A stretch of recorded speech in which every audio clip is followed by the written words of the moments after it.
Most people are walking through life, holding on to ideas that look like wisdom, but act like limitation. They follow advice that sounds good, but gets them stuck. They chase progress in straight lines and try to grow by checking off all the usual boxes. But growth doesn't work like that. Not real growth. Not deep, sustainable, meaningful growth that actually changes who you are. That kind of growth rarely follows the rules.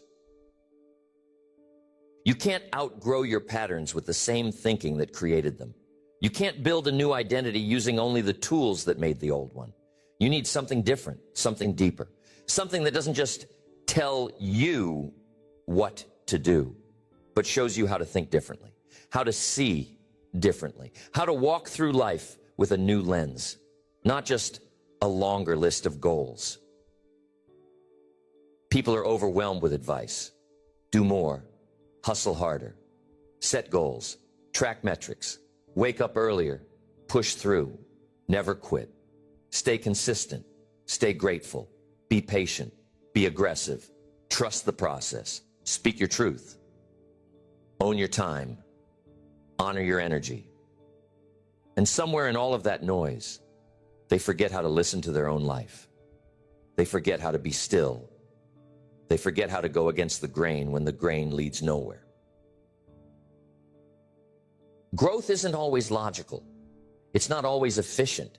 It's not always glamorous. Sometimes it's awkward. Sometimes it's slow. Sometimes it feels like you're going backward before anything moves forward. And if you don't have the right mindset, if you're only looking for the clean path, the neat checklist, the obvious answer, you'll miss it. You'll get frustrated. You'll assume something's wrong with you. But the truth is, the path to real growth is rarely conventional. You don't just need more advice. You need new perspective.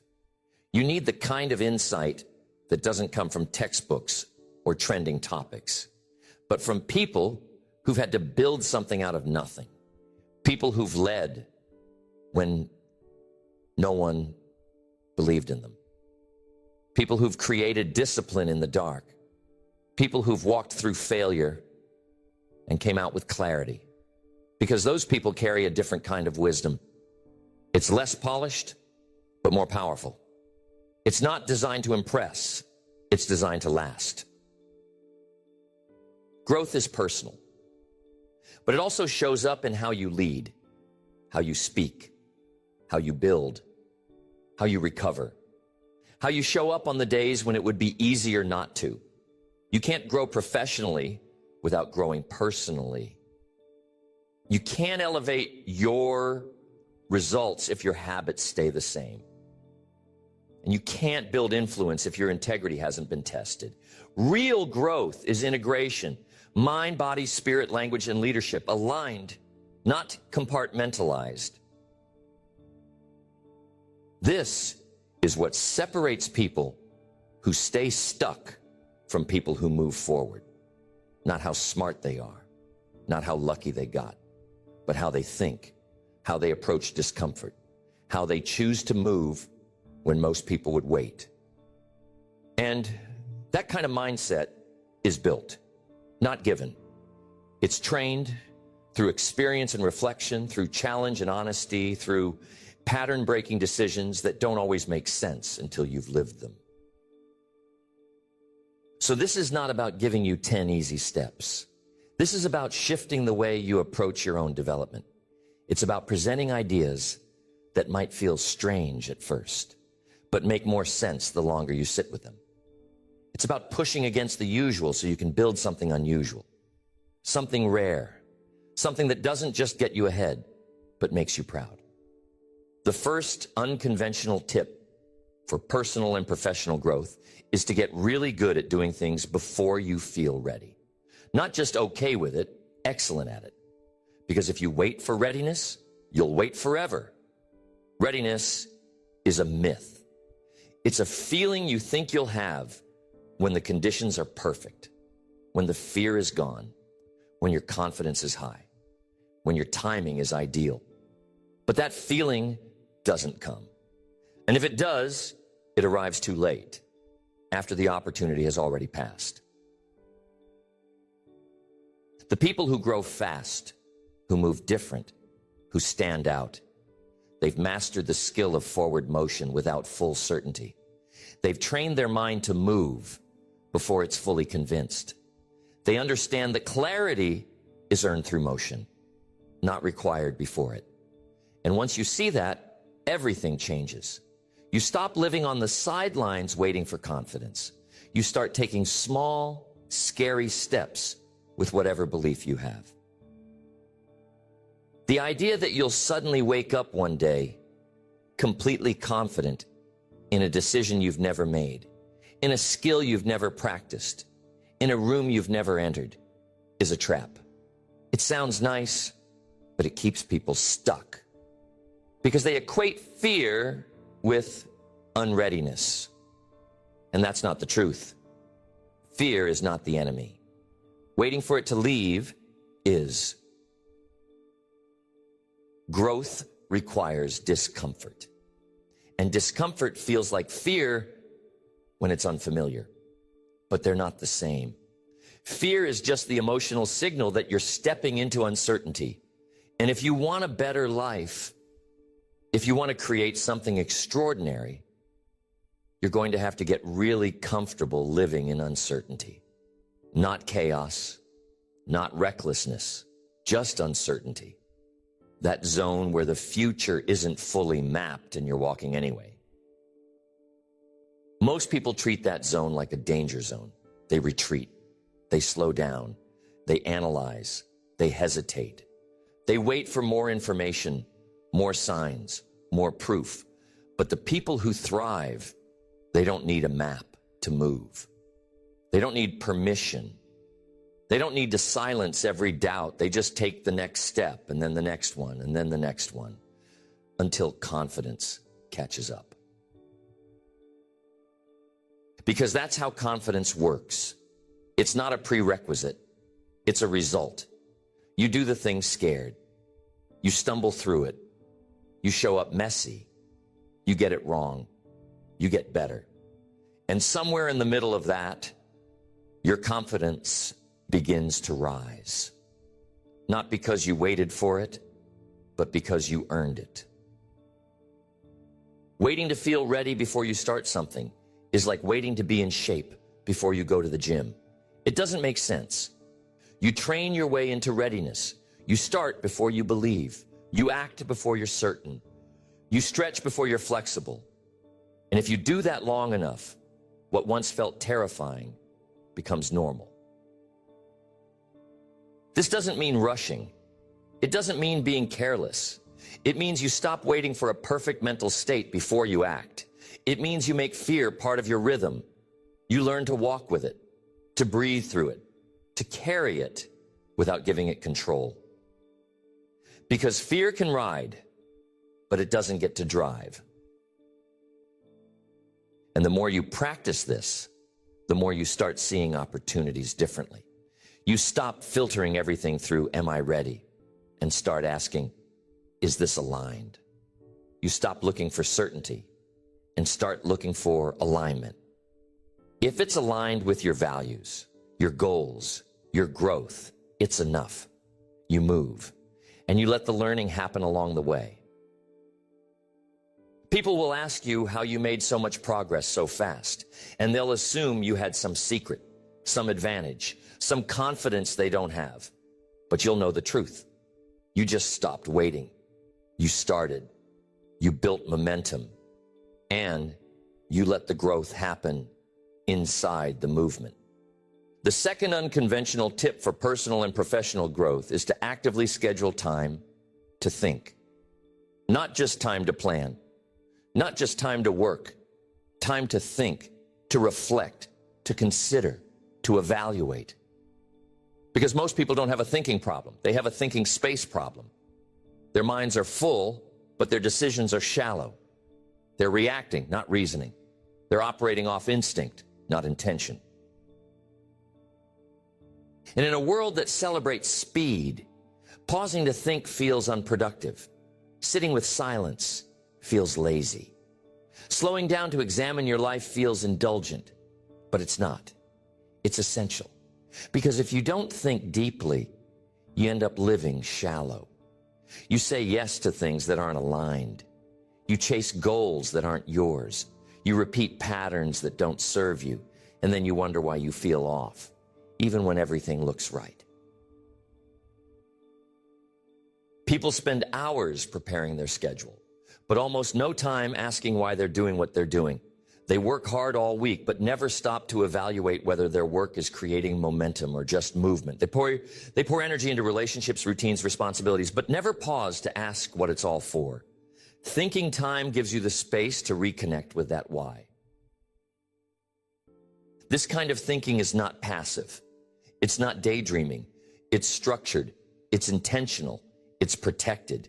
You carve out a space, 15 minutes, 30 minutes, maybe more, and you sit with a notebook, with a question, with a mind that's allowed to run deep instead of just fast. You ask things like, what's working? What needs to change? Where am I headed? What am I avoiding? What would a wiser version of me do next? You let those questions breathe. You don't rush to answer them. You don't judge your thoughts. You just listen. You capture. You think. And in that process, you find gold, insights that can't come from motion, ideas that don't surface during hustle, truths that get drowned out by urgency. When you build this habit, your decisions become sharper. Your confidence grows. You stop second-guessing yourself so much because you've taken time to know what you really think. You're no longer pulling ideas from the surface. You're drawing them from depth. And people feel that. Your presence changes. Your words carry more weight. Your plans carry more meaning. But this only happens if you protect the space, because the world will not ask you to think. It will ask you to react. Your phone won't ask you to pause. It will keep feeding you noise. Most environments are built for stimulation, not reflection. So if you don't create time to think, don't be surprised when your days feel busy, but empty. So you schedule it, like a meeting with your mind, like an appointment with your values. You put it on the calendar. You keep it sacred. You show up without distractions. You don't wait until you're overwhelmed. You make it a habit before it becomes a necessity. And it doesn't have to be perfect. You don't need a special chair or a certain journal or the right pen. You just need space, silence, a prompt, a willingness to face yourself, and the courage to act on what you find. Because sometimes thinking will reveal things you've been avoiding. It will confront you, challenge you, push you to admit where you've been off. But that confrontation is where growth begins. And once you see the power of that kind of reflection, you won't want to go back to living without it. You won't want to make blind decisions again. You won't want to run on autopilot again. You'll realize that the space between action and reflection is where wisdom lives. And wisdom, more than hustle, is what builds a life that lasts. The third unconventional tip for personal and professional growth is to learn how to lose without losing yourself. Because setbacks are guaranteed. Failure is not optional, it's inevitable. But what isn't inevitable is losing your identity in the process. What isn't guaranteed is crumbling every time something doesn't go your way. Most people aren't destroyed by the loss itself. They're destroyed by what they make it mean. They fail a test and decide they're not smart. They lose a job and decide they're not valuable. They get rejected and decide they're unworthy. They take a risk and it doesn't work. So they retreat for a year, telling themselves they were stupid for trying in the first place. Not because the setback was final, but because they let it redefine who they were. But a winning attitude, a growth-centered identity, a person committed to personal and professional expansion, They see loss differently. They don't personalize it. They learn from it. They adjust. They adapt. They don't ignore it, but they don't become it either. They've trained themselves to separate outcomes from identity. This doesn't mean you don't feel the loss. You feel it fully. You acknowledge it.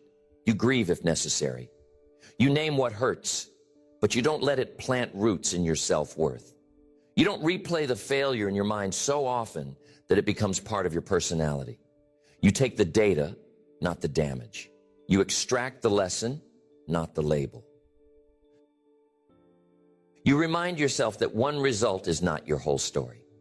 One moment is not your entire identity. And the moment you can do that, really do that, you become dangerous.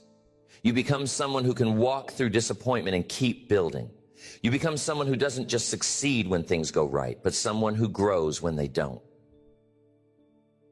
Because here's the truth. Resilience isn't about never breaking. It's about returning. It's about coming back clearer, wiser, more focused. You will fail. You will be misunderstood. You will try things that don't work. You will miscalculate, misstep, miss the mark. But none of those things have to cost you your spirit. None of them have to make you bitter. None of them have to take your confidence. The trick is to stop making every loss so personal. To stop turning every misstep into a character indictment. To stop assuming that because it didn't work, you must not be meant for it. Maybe it didn't work because it was a test. Maybe it didn't work because the version of you that tried wasn't ready yet. Maybe it didn't work because it was meant to teach you something that success never could. You've got to develop the kind of mindset that can fail forward, that can stumble with strength, that can be humbled but not humiliated, that can walk through fire and come out wiser, not weaker. Because if you can do that, if you can lose with character and grow through pain, you can't be stopped. People who grow at a high level have all been knocked down. They've lost money, lost relationships, missed opportunities. But they came back stronger, not because they're built differently, but because they chose to process differently. They didn't let the loss become their identity. They let it become their education. So you've got to decide, when things go wrong, and they will, how will you respond? Will you retreat and shrink? Or will you rise and reflect? Will you blame the world? Or will you lead yourself through it with composure, humility, and resolve? Will you let failure define you or refine you? This is a habit. This is a mindset. This is a muscle. You don't build it by reading about it. You build it in real time. You build it the next time something goes wrong. You pause. You breathe. You don't lash out. You don't spiral. You don't quit. You assess. You own your part. You let go of what isn't yours. You adjust. You move forward. That's how leaders are built. That's how character is shaped. That's how legacy is formed. Not just in the way you win, but in the way you lose. In the way you carry yourself through the valley. In the way you hold your standard when it would be easier to abandon it. The fourth unconventional tip for personal and professional growth is to measure your progress in silence. Not because there's anything wrong with celebration, but because validation should never be the reason you're doing the work. And if you only move forward when people are watching, if you only push yourself when it's visible, if you only follow through when you know it'll get applause, you've built your growth on unstable ground. The world loves loud results, loud launches, loud victories, but real growth, deep, permanent, identity-shifting growth, happens in quiet places. It happens when no one's cheering, when no one's asking for updates, when no one's noticing how hard you're trying. And if your internal scoreboard depends on external reaction, You'll quit the second you feel unseen. You can't let attention be your oxygen. You have to get good at making progress privately, at becoming your own witness, at getting stronger, sharper, clearer, without needing someone to clap for you every step of the way. Because those claps don't come often, not at first. And the longer you build something that matters, the more invisible it becomes to the outside world. Most of your breakthroughs won't be visible to anyone. The moment you stop procrastinating, not a headline. The moment you didn't let fear control your day, not a viral post. The hours you spent rewriting something until it matched your standard, not a cause for celebration in anyone else's mind. But those moments matter. They're the bricks, they're the muscle, they're the proof. And if you don't learn how to celebrate yourself in silence, you'll miss the depth of your own growth. You'll keep looking outward for signs that you're okay, signs that you're progressing, signs that you're valid. But you don't need signs. You need standards. You need to know what your progress looks like from the inside. That means tracking what no one else sees. Your consistency, your self-talk, your discipline, your patience, your alignment. The way you bounced back after a bad day. The way you honored your plan even when no one would have blamed you for breaking it. Those are the metrics that matter. You stop announcing every step. You stop broadcasting every idea. You stop explaining yourself to people who don't have the context for your transformation. Not because you're hiding, but because you're focused. Because growth isn't a performance. It's a posture. It's a way of living. And when it's real, it doesn't need a spotlight. This is where maturity lives, in the quiet. In the commitment that doesn't need constant feedback. In the kind of growth that builds from within, not based on reaction, but based on reflection. You know who you are. You know what you're building. You don't need to prove it. You just need to keep showing up. When you learn to measure your progress in silence, you take your power back. You stop being emotionally dependent on likes, compliments, or recognition. You stop needing others to understand your process. You become unshakable, grounded, anchored in something deeper than approval. And people will still notice, eventually. But by then it won't matter as much, because you won't need it. The celebration will be a bonus, not a fuel source. The results will be obvious, but they'll reflect something you already knew inside, that you're growing, that you're becoming, that your work matters, even when it's quiet. The fifth unconventional tip for personal and professional growth is to normalize starting over. Not because you failed, not because you got it wrong, but because growth is rarely linear, and starting over doesn't mean you're weak. It means you're honest. It means you're self-aware. It means you care more about doing it right than doing it once. Most people carry shame around the idea of beginning again. They believe that once they've committed to something, they have to stay married to the method, even when it stops working, even when it's clearly misaligned, even when every part of them knows it's time to pivot. They treat consistency like a trap instead of a tool. They confuse stubbornness for strength. But true strength, real maturity, is found in the courage to reassess, to pause and ask, is this still serving me? Is this still true for the version of me I'm becoming? Does this still align with the bigger picture?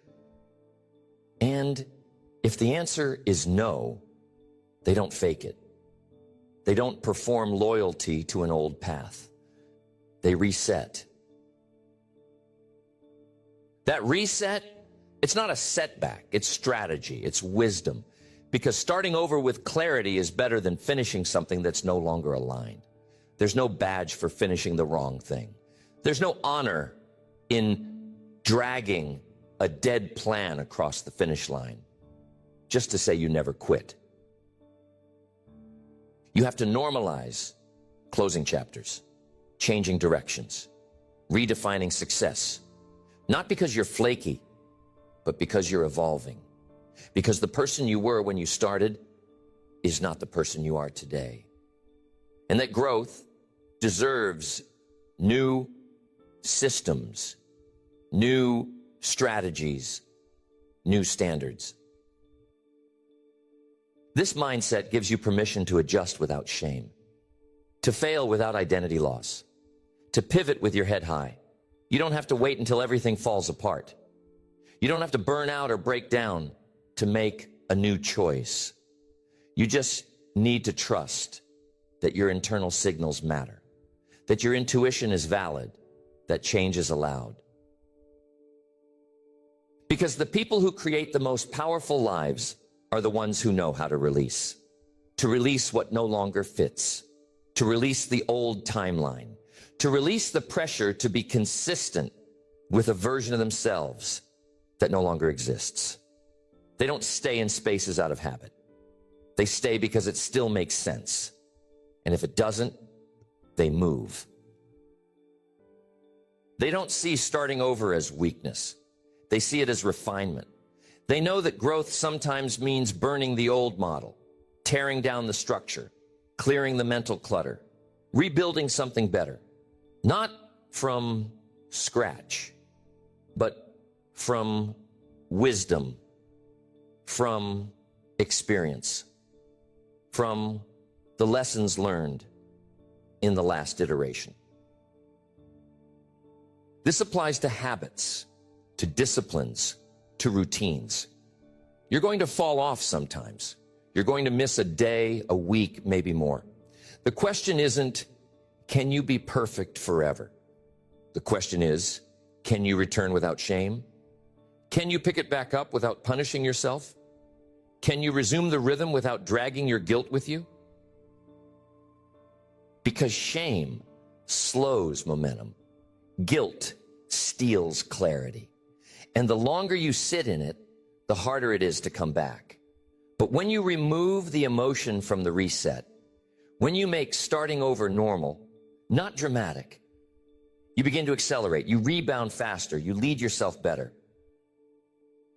You stop judging other people for their restarts. You become someone who makes space for evolution, for redemption, for second, third, fourth chances. Because you know the real flex isn't getting it right the first time. The real flex is getting it right eventually. It's refusing to give up. It's being bold enough to begin again. So make peace with the reset. Choose it. Use it. Be proud of it. Starting over doesn't mean you lost everything. It means you're using what you've learned to move differently. And that posture, that courage, that flexibility in the face of pressure, that's what makes growth sustainable. That's what makes success repeatable. The sixth unconventional tip for personal and professional growth is to get serious about subtracting. Not just about adding the next goal, the next habit, the next tool, but intentionally and aggressively removing anything that clutters your clarity. Because most people think they need more to grow, more information, more structure, more effort. But the truth is, most of the time, they don't need to add, they need to remove. Growth isn't just built through addition. It's accelerated through subtraction. When you eliminate the noise, the real signal comes through. When you stop chasing 10 directions, you finally make progress in one. When you stop trying to keep everyone happy, you remember who you are. When you stop managing the image, you start building the foundation. But subtraction feels scary. It feels like loss. It feels like giving something up. And if your identity is attached to busyness, if your self-worth is attached to how full your calendar looks, then the idea of subtracting feels like failure. But it's not failure. It's focus. It's freedom. It's the intentional removal of everything that keeps you distracted from your mission. You don't need to do more. You need to do less, better. You need fewer commitments, fewer conflicting goals, fewer open tabs in your brain, fewer people speaking into your decisions. You need to simplify, not because you're weak, but because you're wise. Because simplicity creates energy, and energy builds momentum, and momentum compounds results. This starts with your schedule. What are you doing out of obligation instead of alignment? What meetings could be removed entirely? What tasks are you repeating that no longer move the needle? What routines are outdated, but you're still doing them because they're familiar? Then move to your inputs. What are you consuming that adds stress, not strength? What are you listening to that pulls you away from your core values? What social habits distract you more than they develop you? What conversations leave you tired instead of focused? These are not small questions, they're anchors. And the more you remove what doesn't serve, the more clearly you can see what does. Subtracting means saying no. Not soft, apologetic no's, clear, protective ones. You have to learn to disappoint people in the short term so you don't disappoint yourself in the long term. You can't keep saying yes to things that fracture your energy just to avoid awkward conversations. Your vision is worth the discomfort of clarity. And the more you do this, the more you practice the art of subtraction, the more your environment starts to match your identity. Your calendar starts to reflect your values. Your energy starts to reflect your priorities. And suddenly, your life feels less chaotic. Not because you slowed down, but because you stripped away everything that wasn't essential. This habit isn't about being minimalist for the sake of minimalism. It's about alignment, precision, impact. You subtract so you can show up with full energy for what matters. So your focus becomes clean. So your voice becomes clear. So your progress becomes exponential. And it's not a one-time thing. Subtraction is a practice, a rhythm, a way of life. You come back to it monthly, weekly, sometimes daily. What can I release? What can I cut? What have I outgrown? What isn't worth carrying anymore? These aren't questions of weakness. They're questions of power. Because your legacy won't be built on how much you did. It'll be built on how well you did what mattered most. And the only way to do what matters with excellence is to stop spending your life on what doesn't. The seventh unconventional tip for personal and professional growth is to anchor your life to identity, not outcomes.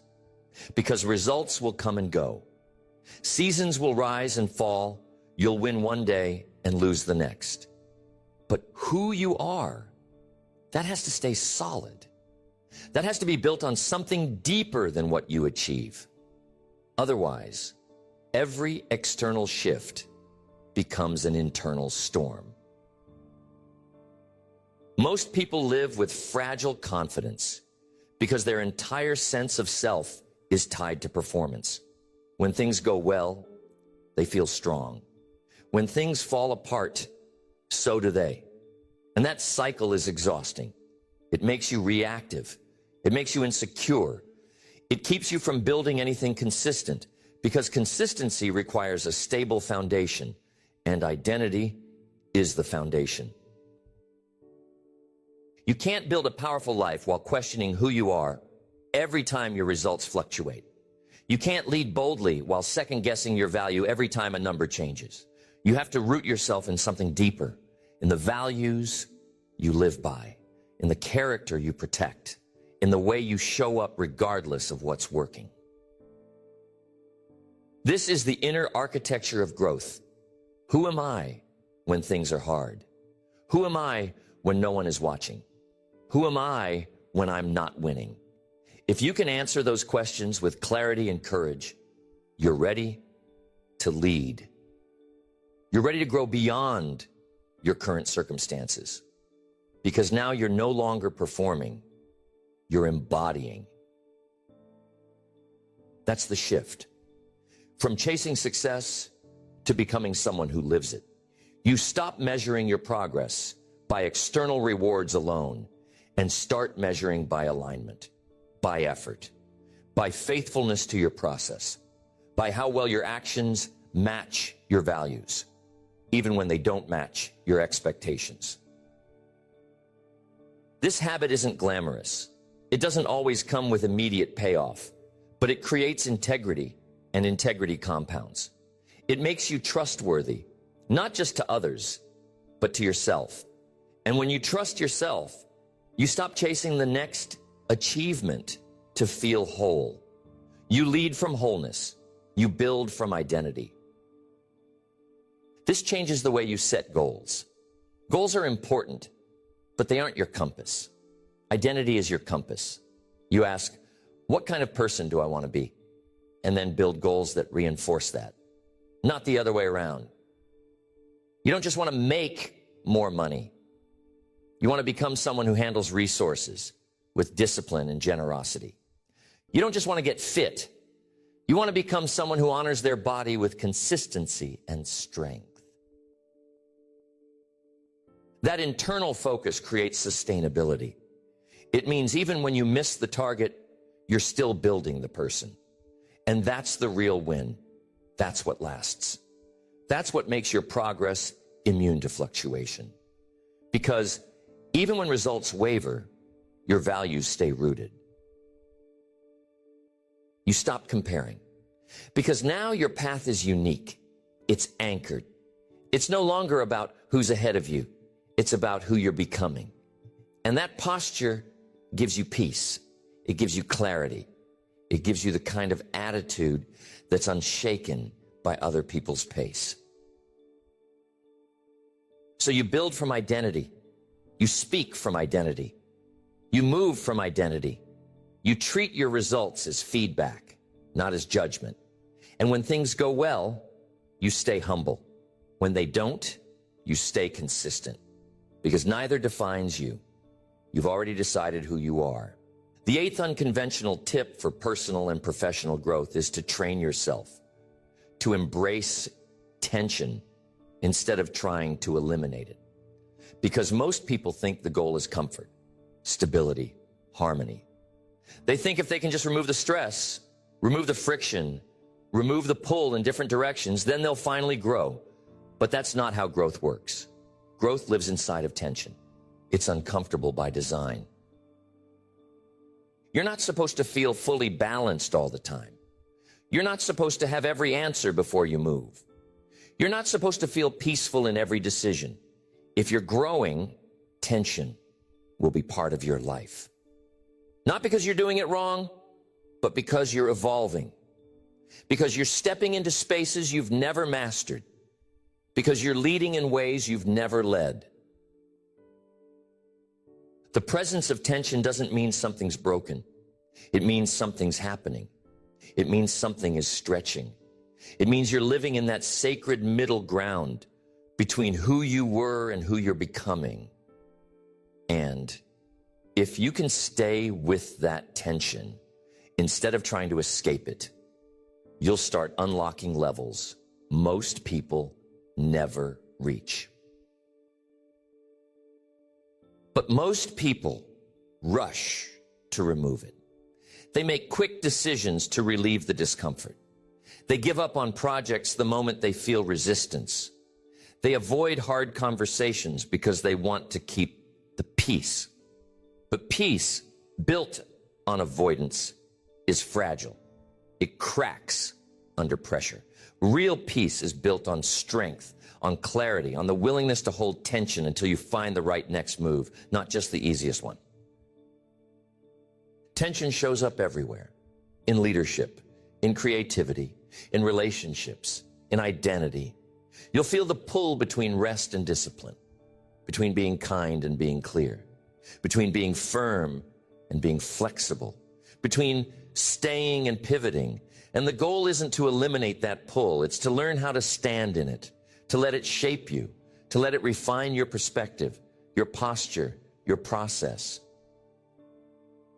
This is emotional strength, the ability to carry contradiction without collapsing, the ability to move forward even while you feel the stretch, the ability to hold your center while multiple things are calling for your attention. And that strength, that's what makes you unshakable. Not the absence of pressure, but the ability to lead through it. When you train for tension, you stop needing everything to be simple. You stop requiring everything to be obvious. You learn to breathe in complexity, to operate in ambiguity, to carry vision and patience at the same time. You stop rushing decisions just to get relief. You start holding decisions until they're ready. This shift changes how you show up with other people. You stop rushing them to clarity. You give them space to wrestle with things. You learn to hold space without needing immediate answers. You become a better leader, a better friend, a better human, because you've learned how to be with people who are growing, not just people who are performing. Tension doesn't always feel good, but it always teaches. It teaches you where your edges are, where your beliefs need to be refined, where your strategies need to evolve, where your communication needs to level up. It's not something to fear. It's something to respect, to learn from, to move with.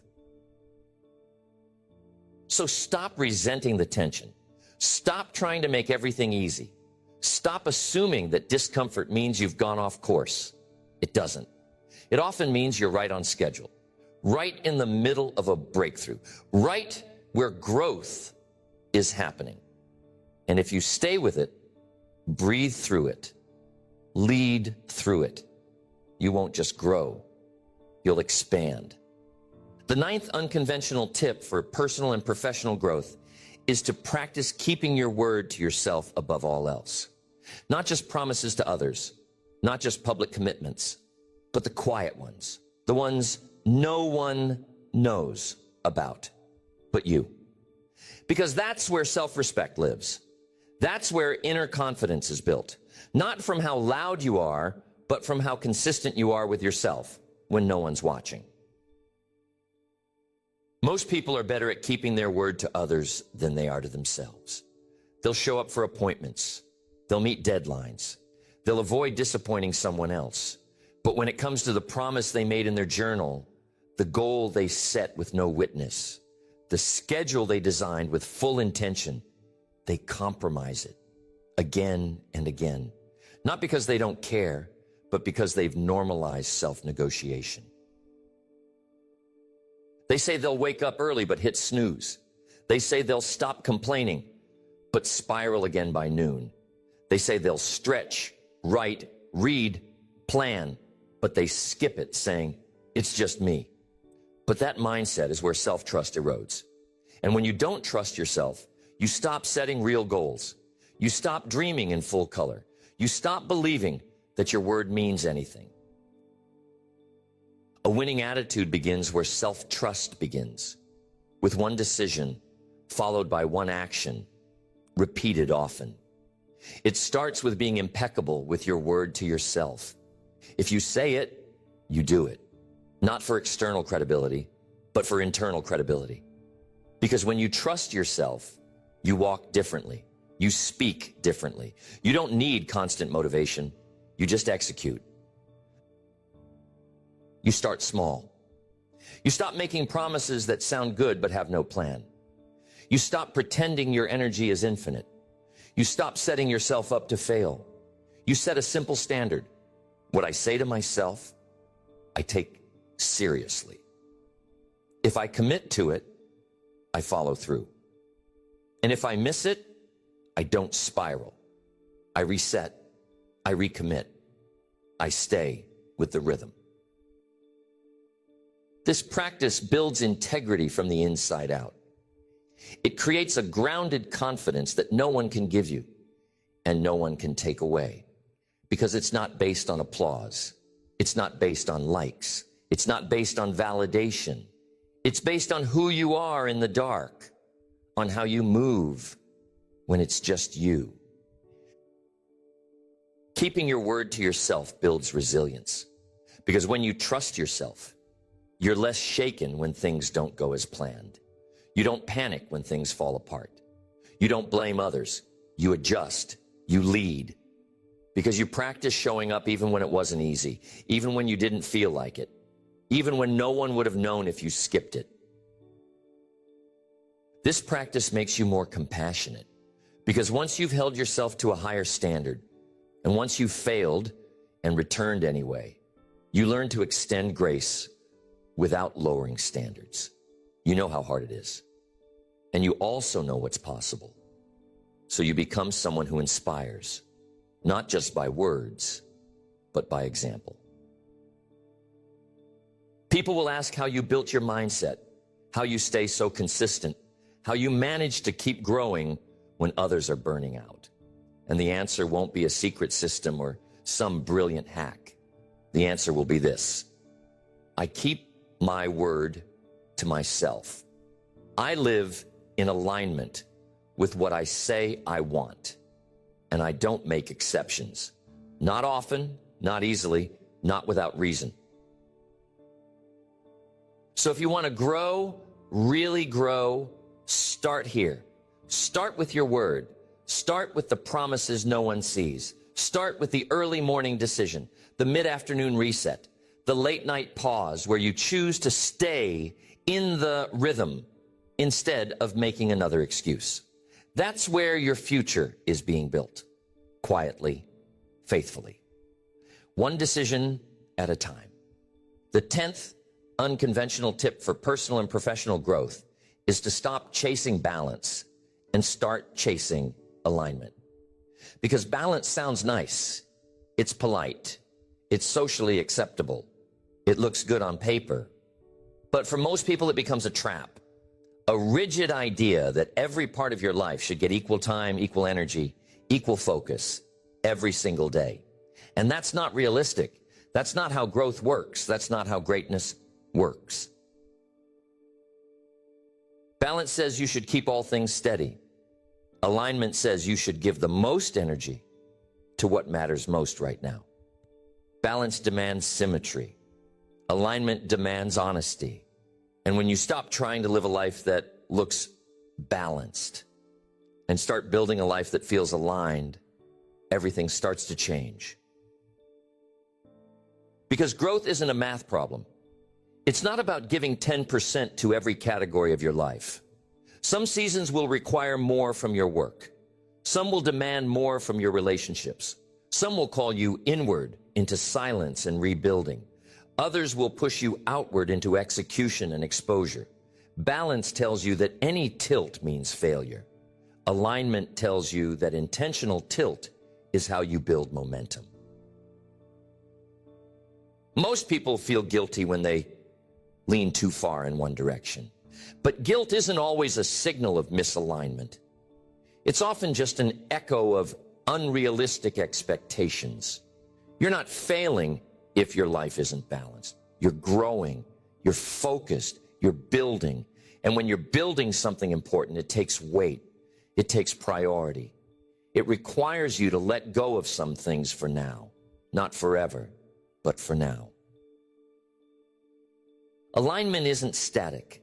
It shifts with your values, your season, your capacity. So you have to stay aware.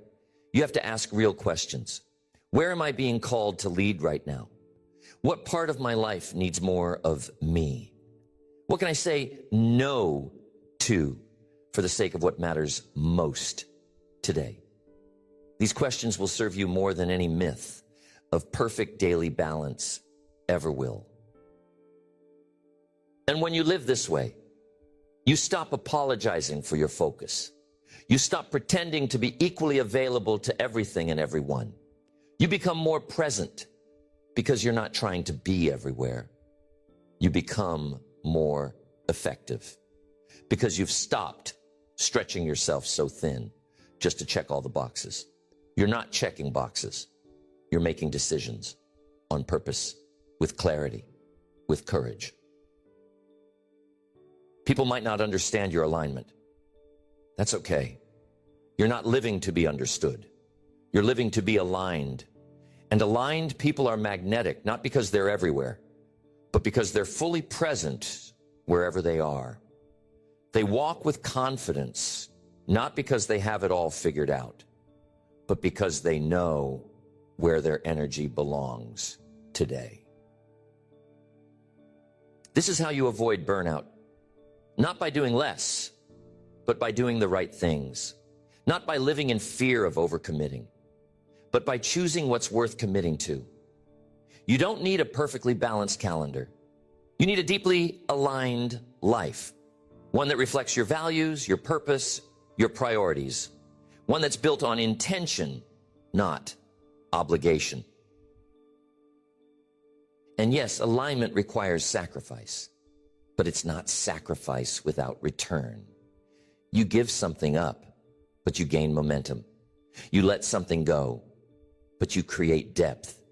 You say no to something today so you can say yes to something greater tomorrow. That's not loss. That's leadership. So build your life in alignment, not by trying to keep everything in perfect harmony, but by moving with clarity and purpose. Some days will be messy. Some seasons will be lopsided. But if you stay aligned, if you stay honest with your energy, your direction, your truth, you won't just grow. You'll evolve. And that evolution won't be pretty every day, but it will be real. And real is what creates legacy. Now you know the truth. Real growth doesn't always look like what the world tells you it should. It's not always structured. It's not always pretty. It's not always easy to explain. But it's yours to build, yours to lead, yours to live. And these 10 unconventional habits, starting before you feel ready, scheduling time to think, learning how to lose without losing yourself, measuring your progress in silence, normalizing starting over, subtracting what doesn't serve, anchoring to identity over outcomes, embracing tension, keeping your word to yourself, and choosing alignment over balance. These are not tricks. They're not trends. They're truths.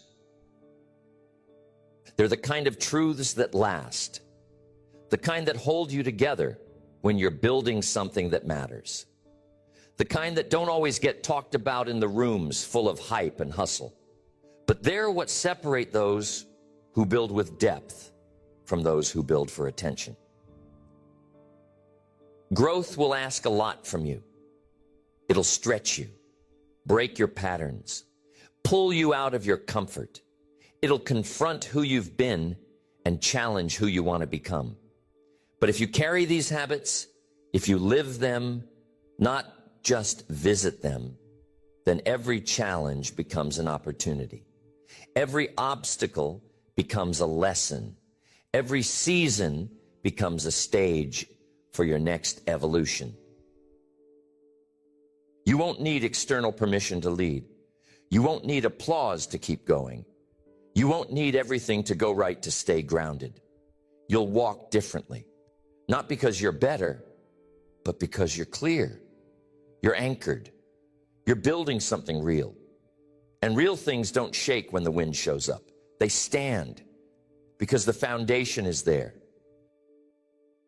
So don't just hear these ideas, use them.